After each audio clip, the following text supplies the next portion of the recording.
So that was my coworker, Rosie. Had to take it. Anyway, so I was actually talking to Emily, and then after I got off the phone with her, talking to Heavenly Father about like, what's the way forward? You know, what do you want me to do? Do you want me to be more hermit and kind of just dig in and take care of myself, or do you want me to build a team and build teams of teams? And why teams, Andy? Because we need each other. It's my friend Keith says, it's getting fierce out there. It's time to huddle. We need each other, and there's a lot of people who if you're together and you're united, we can do good things together. We can join forces and use our talents and do good things together. You know, I mean, I used to be a school teacher. I got into direct sales through solar. It's just because there's a life change. That's it. It wasn't anything I aspired to, but it happened. And since then, I've learned how to do design engineering, basic design engineering, and also like ordering. And I understand a lot more about the electrical and all that. But I got into selling solar, and that put me into like the direct sales, where you're talking to people at the malls, you're talking to people at Home Depots, you're talking to people at the doors, you're talking to people on the phones, and you know, it's just one of those things that it works. I mean, anybody who's been called or their door knocked on, they hate it until they get called or the door knocked on by the person that they love. And it happens every day. And there's people selling stuff every day, and they make friends. And, you know, obviously some are nicer than others, but it's a big industry, and people want to be part of a team, and they want to have their voice heard.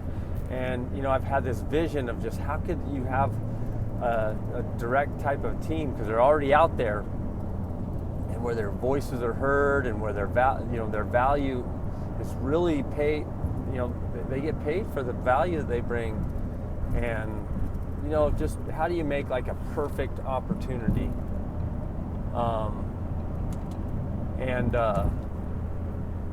You know, I was just asking, you know, talking to Emily about like, what do I do? Do we try to build a team? Building a team's hard.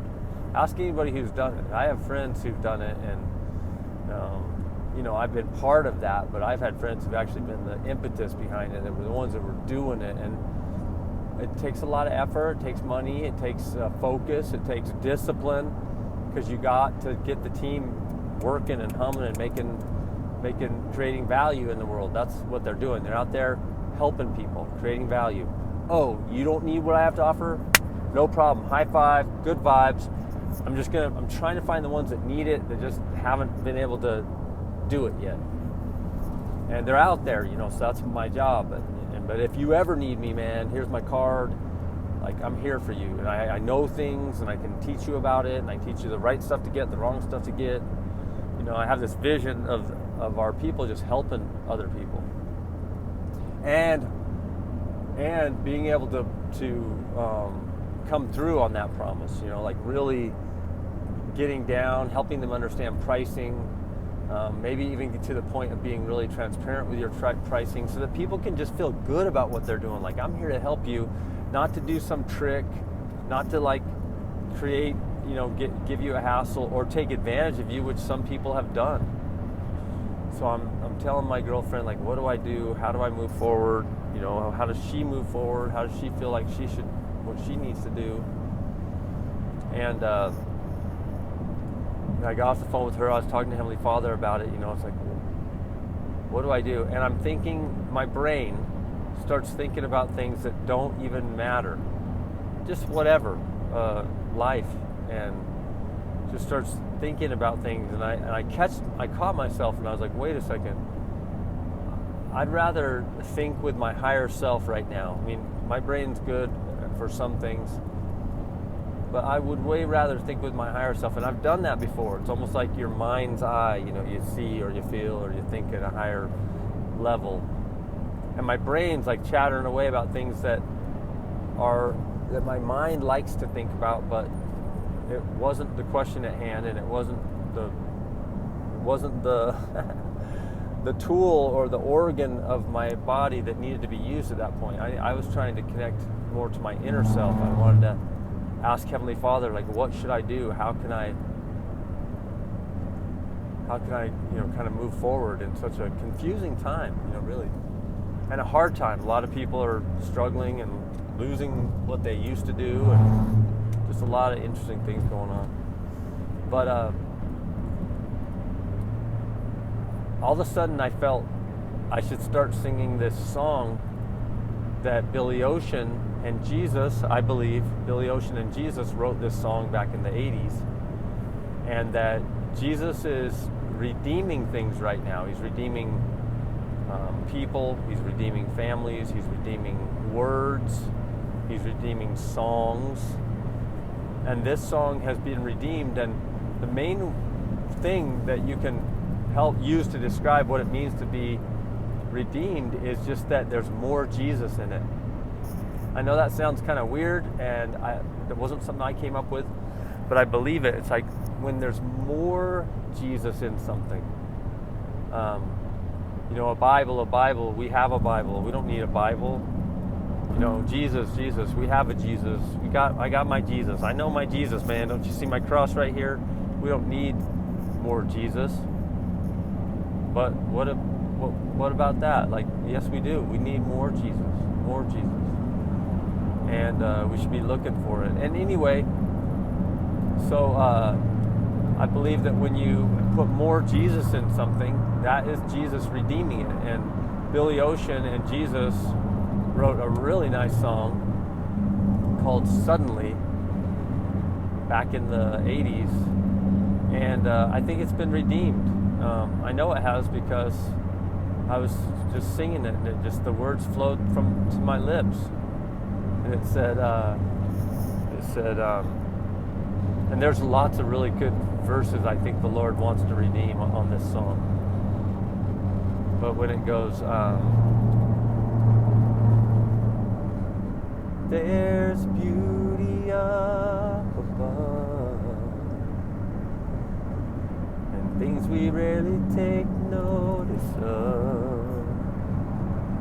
Wake up, and you can feel Jesus' love.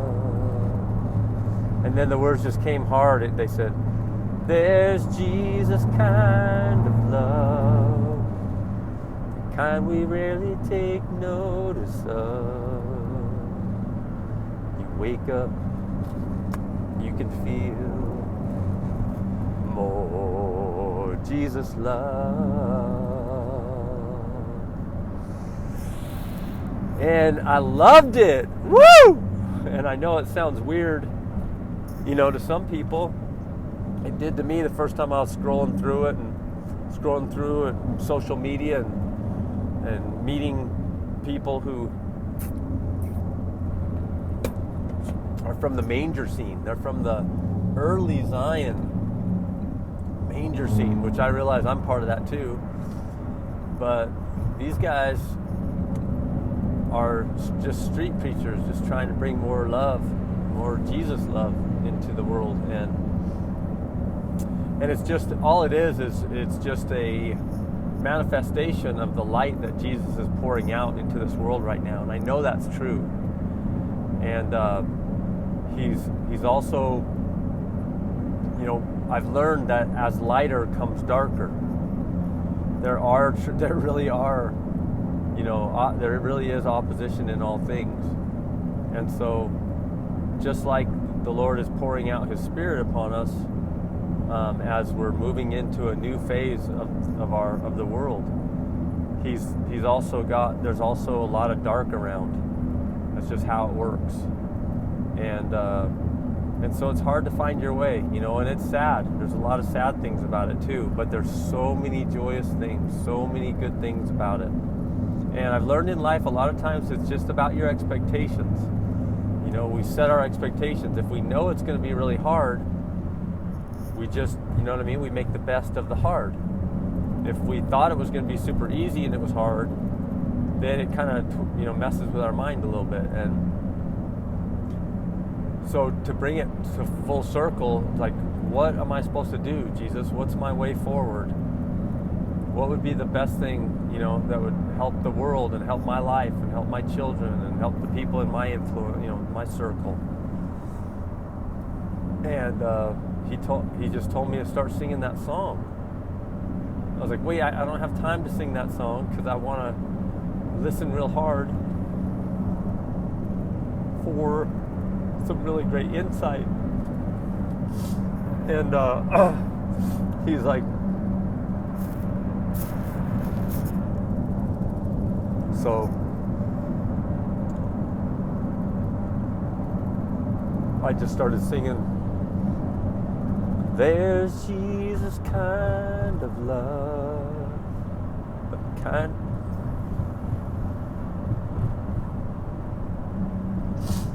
we rarely take notice of. Wake up and you can feel Jesus' love.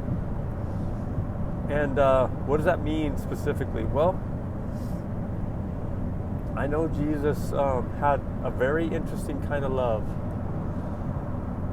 He was like no other of the great, teachers.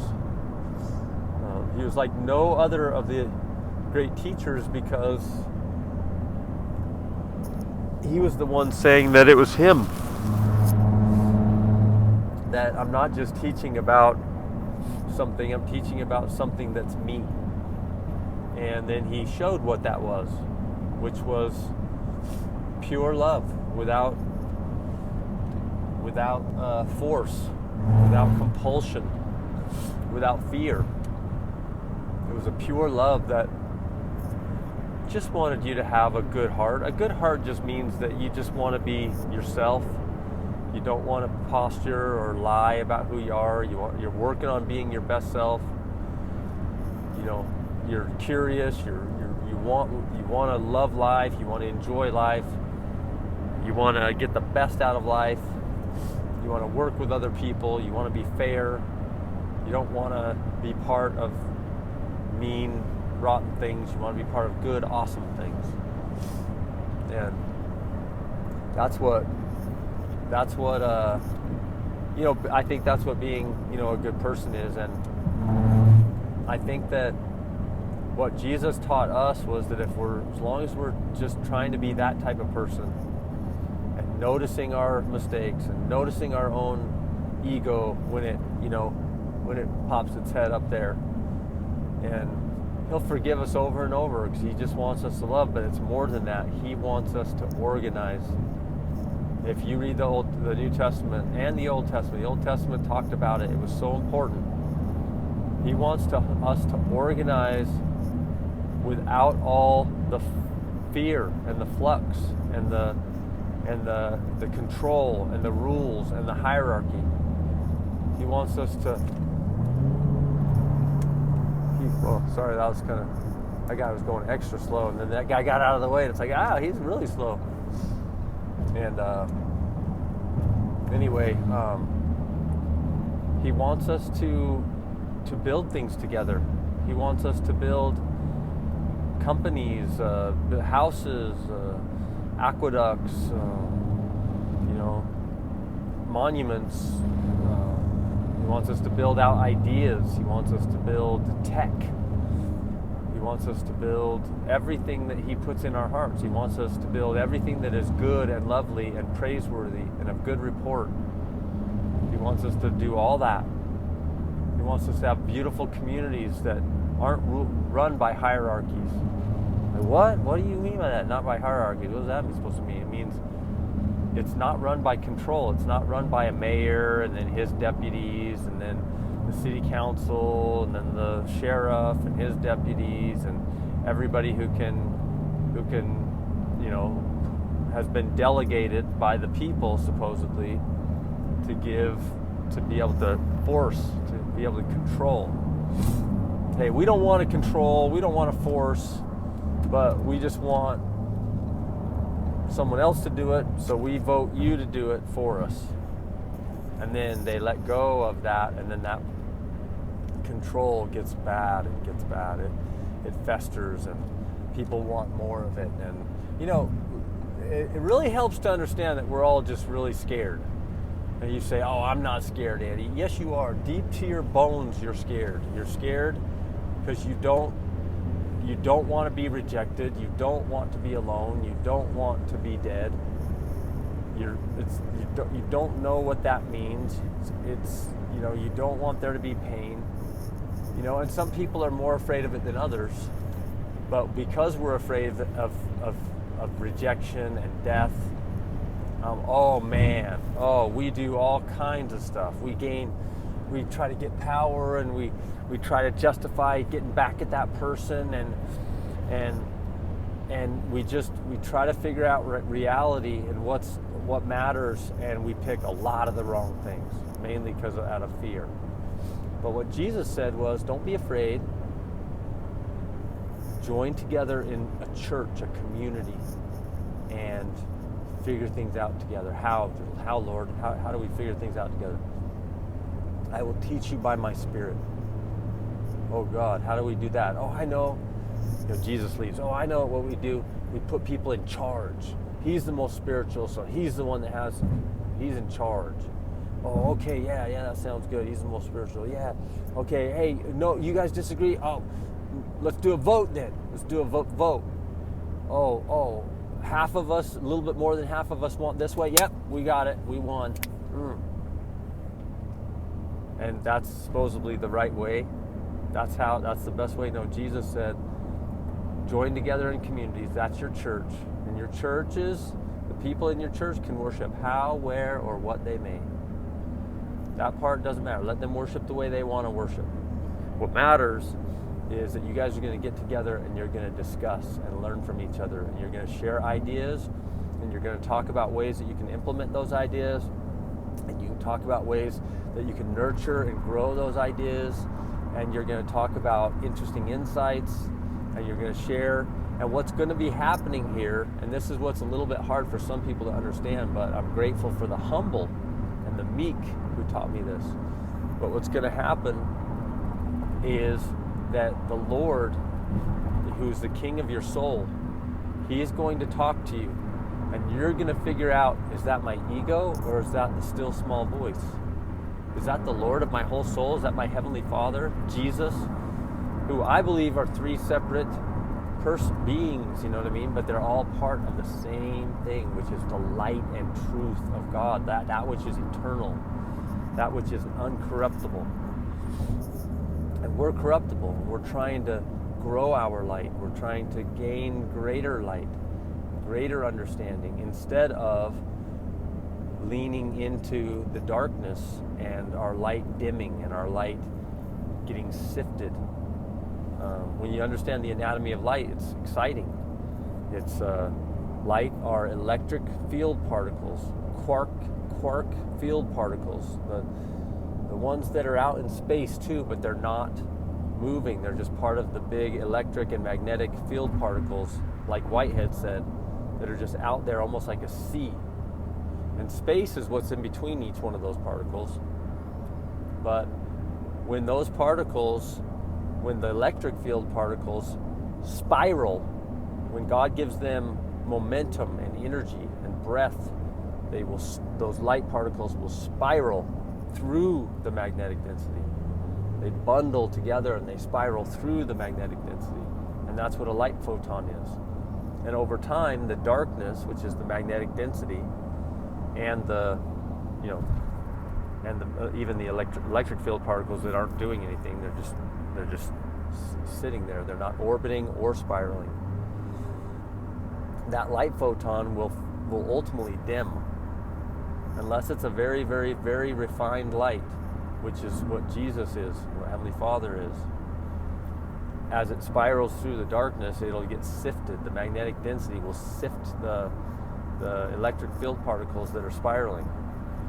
And so Heavenly Father allows those electric field particles to, instead of spiraling through darkness, He allows them to, when a light photon goes into magnetic density, sometimes the magnetic density of the bundled magnetic field particles, not the bundled electric field particles, which is light, but the bundled magnetic field particles are dense enough that the light particles, they orbit instead of spiral.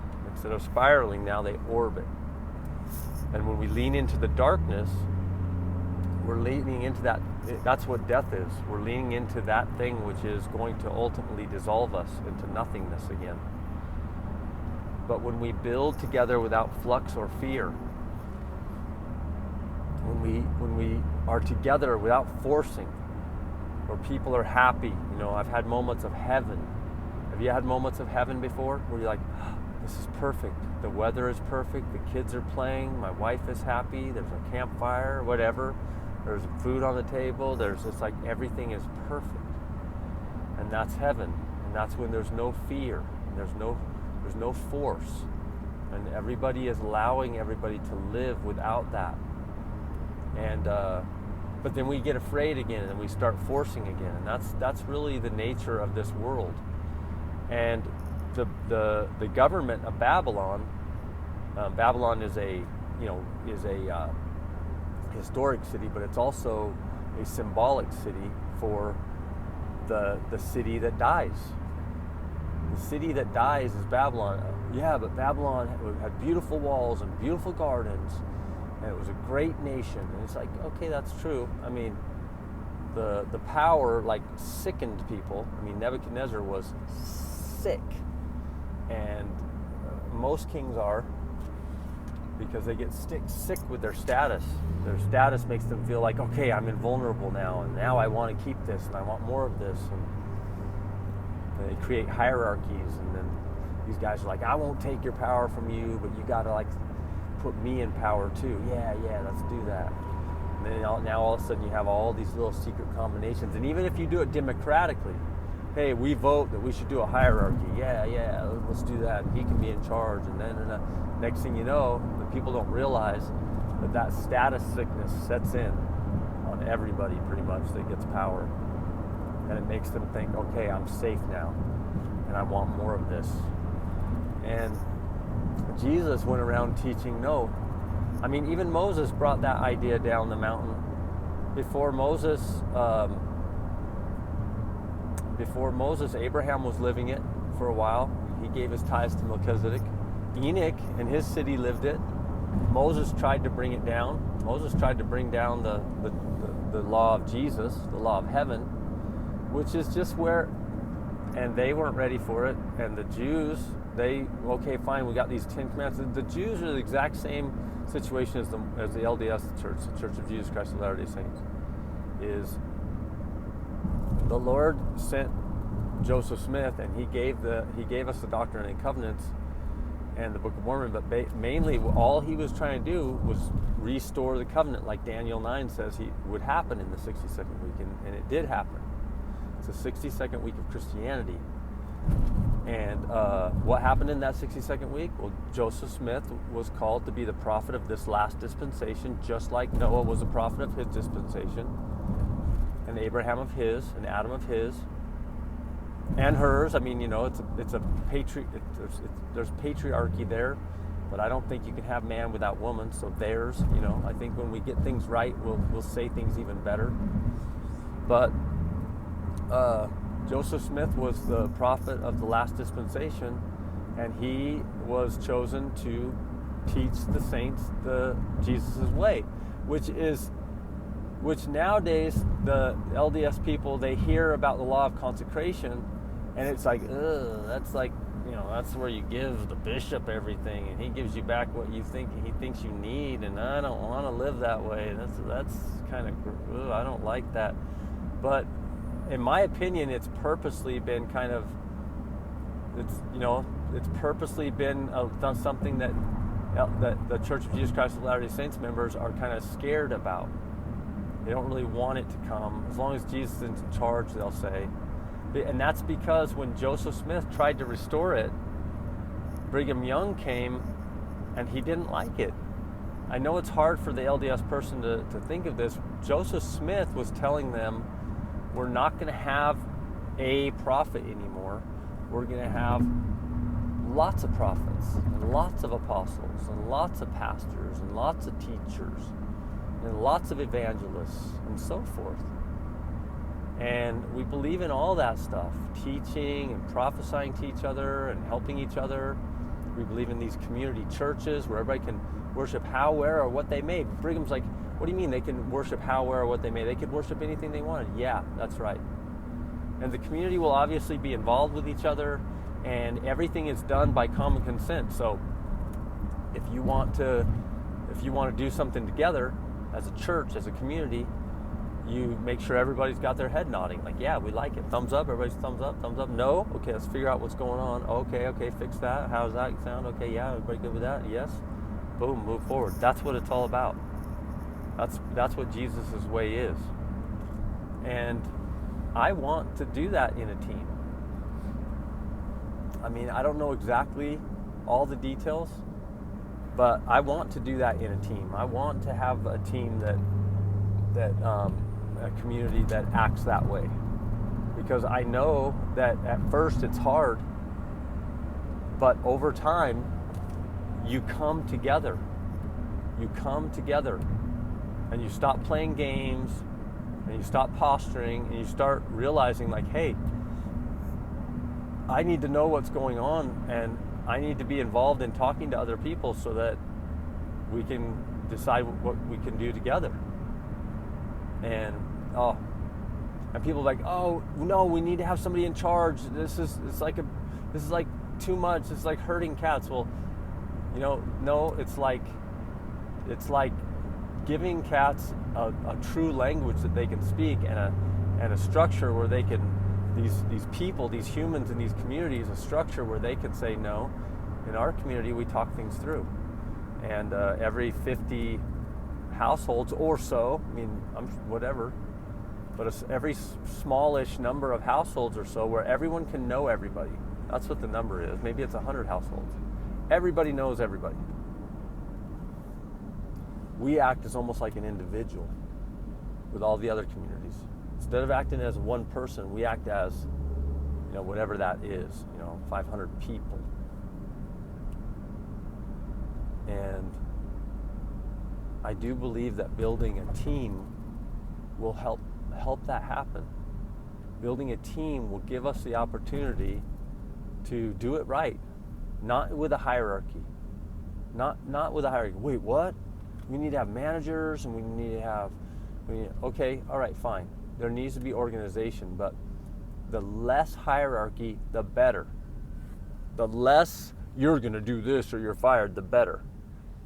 The less of that, the better. It's better if there was an organization that allowed everybody to learn and move up, if you will. Sounds like a hierarchy, but instead of it being a hierarchy, it's just a greater responsibility, and you don't have power over other people. You have power with them, and you build together without flux or fear. And I'm going to summarize and end here. I'm grateful for the small and simple that have taught me that we can access Jesus, we can talk to him, we can have a personal relationship with him. In fact, that's what he wants. He wants us to hear his voice. He wants us to prophesy, to make statements, to share with other people what we think that God's telling them. It doesn't mean that we're right. We know we have an ego that could get in the way. It means that that we're searching and we're trying to figure it out, and we'll tell you what we think is Jesus, and together we'll figure out, well, what was Jesus, and what was the still small voice, which is the same thing, what was Heavenly Father, which is the same thing, and then what was my ego, what was just my brain, which is a great tool sometimes, but not the best tool all the time. And when we figure that out together, and we talk together with each other, and we figure that out, and we start to understand Heavenly Father more, and then he leads us, he guides us. And I'm grateful for that knowledge, and for the knowledge of the anatomy of light, and I'd love to talk to anybody about that. And also, I just believe strongly that there's very few people who aren't kind of looking around saying, what is going on here? What's going on with life? What's going on with fires are being started? It seems like people are doing it on purpose. We got these sicknesses. We got these government policies. It kind of almost feels like we're in tyranny, but this is the United States of America, but it's only limited time period, it's for our safety. And all of these things sound a lot like the war in heaven when Satan said, let me use force and I'll make sure everybody's safe.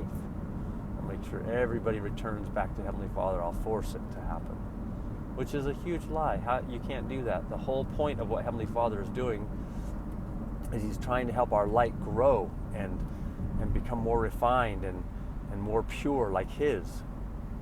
Incorruptible is what He's trying to do. And how can you force that? That is totally against the whole idea. That's the biggest lie ever. Satan's a liar, you know. What we need to do is be using as little force as possible, and none really. And we won't be organized. Yes, we will. Jesus taught us ways in order to do that. And I'd like to end with a prophecy that Heavenly Father gave me in the form of a poem, and it was in the Walmart parking lot in Utah, and it just started coming, and I just started writing it down, and I did have to. It took me like an hour and a half to get it all written down, so I did have to think, like, what word is He wanting me to use here? And I'd write down a word, and I was like, no, that's not the right word. And then I'd write down another word, and I was like, yeah, that's it. And then I'd change this word, and it's almost like the Lord was like, yep, okay, yep, that'll do, yep, keep going, you know. So I'll end with it. Light is free, dark is not. Light is life, dark is death. Light is agency, dark is control. Light is faith, dark is fear.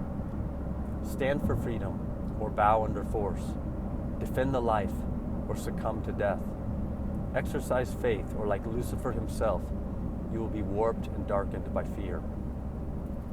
It is the light drawing nearer calls the opposite thick. It is the warmth of God's work calls Lucifer's trick. For man is enlightened, so ego grows darker. The veil it is lifting, so death it comes quicker. And the answer is simple if we will but see. This body a temple, our spirits to be one. As lighter comes darker, so feel or be numb. Incorruption comes closer, so see or succumb. Building together without flux or fear is fuel to the innermost voice that we hear. Our light is refined when the goal is the same. It's building together, sans force that remains forever. For the gift that was given is finally so. Atonement applies its final death blow if the time that we're given is properly used, and brotherhood pays its higher law dues. When tyrants once hidden, this brilliance exposes, alights and ignites the eyes of His chosen. When breath of life accepts living waters, when the waves of the world, shaking and totters, are calm, then we will see that heaven was closer than we would believe. Burst forth from your vessels, put away fear, the enemy darkness, each soul is a seer. And this final message a young seer exposes. The stories are true. He comes to His chosen. He comes to refine us. The work is before us. It's time to unveil. Let light and liberty guide us. The law, it is simple. Be genuine, be true. Act in good faith, learn and renew. No matter the torrent, no matter the storm, look to the light and do man no harm. Stay with me, speaks the warmth of the Spirit. Pray with me as humility steers it. Live and let live. Free hands will add value. Building a world of plenty and hallowed. Darkness exists, an evolutionary must. We'll bind for a millennium when light and liberty guide us.